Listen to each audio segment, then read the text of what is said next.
अगर आप जो है ऑफलाइन कोई स्मार्टफोन लेने जा रहे हो, चाहे वो 10,000 का हो, 20,000 का हो, 30,000 का हो, तो ये गलती बिल्कुल भी मत करना। क्योंकि जब भी आप किसी शॉप पे जाओगे तो वहाँ पर जाने के बाद आपको जो दुकानदार है वो या तो वीवो का स्मार्टफोन रिकमेंड करेगा या फिर टेक्नो या फिर अदर कंपनी का, क्योंकि उसको कमीशन मिलता है उस पर, तो वो रिकमेंड करेगा। लेकिन आपको जो है स्मार्टफोन में एक चीज़ महत्वपूर्ण देखनी है। अगर वो आपने देख ली तो आपका जो स्मार्टफोन है वो परफेक्ट लंबे समय तक चलेगा और उसमें कोई समस्या नहीं आएगी।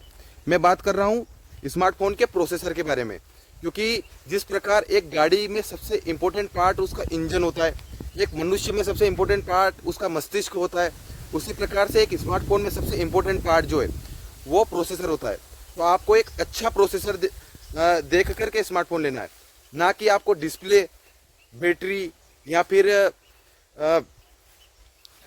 चार्जर स्पीड, ये सारी चीज़ें देख करके नहीं लेना, क्योंकि ये चीज़ें तभी काम करेगी जब उसका प्रोसेसर अच्छे से वर्क कर रहा होगा। तो आपको एक स्मार्टफोन में सबसे इंपॉर्टेंट चीज़ है वो प्रोसेसर देखना है। तो आप कोई स्मार्टफोन लेने जा रहे हो तो आपका बजट लिख करके गूगल पे सर्च कर लेना कि इस बजट में बेस्ट प्रोसेसर वाला स्मार्टफोन कौन सा है, तो उसमें वो आपको बता देगा, तो आपको जा करके वही लेना है।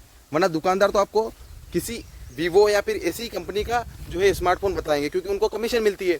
दूसरी चीज़, आपको एक ब्रांड देखना है, यानी एक ऐसी कंपनी का स्मार्टफोन लेना है जो लंबे समय तक चले, जैसे सैमसंग हो गया, तो आप ब्रांड देख कर ही लें, वरना आपका स्मार्टफोन ज़्यादा लंबे समय तक नहीं चलेगा और आपको सर्विस सेंटर भी इतने कम देखने को मिलेंगे दूसरी कंपनीज के। तो इसलिए ये दो चीज़ों का ध्यान रखना, सबसे मेन है प्रोसेसर।